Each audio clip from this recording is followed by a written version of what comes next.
करमाड असेल, कुंभेफळ असेल, वडका असेल, वरजडी असेल, ह्या लोकांनी भरपूर यांना पाठिंबा दिलेला आहे. यांचं ज्या बनगावमध्ये कार्यकृती काम झालेलं आहे हे असंच पुढे 5 वर्षी पूर्ण हे काम करतील आणि असेच यांच्या पाठीशी भरभरून लोकांनी मागाई जिल्हा परिषद असेल, पंचायत समिती असेल, या लोकांनी भरपूर पद्धतीने निवडून दिलेलं होतं.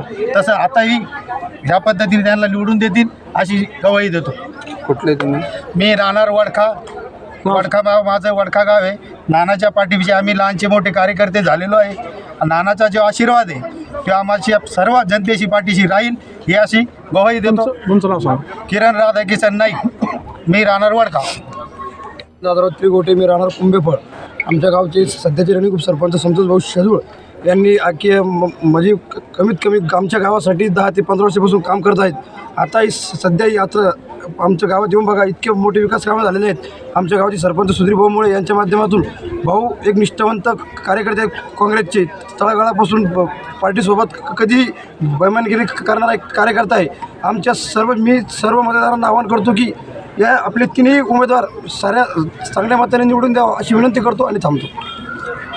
हे बनगावचा आहे आणि बनगावचे सरपंच भास्करराव लोकमे पाटील हे सध्या पंचायत समितीचे उमेदवार आहे वरुडगंजमधून.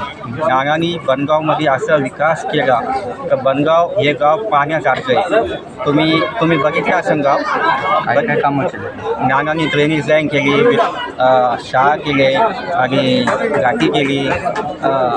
गावाचा पुरा विकास झाले.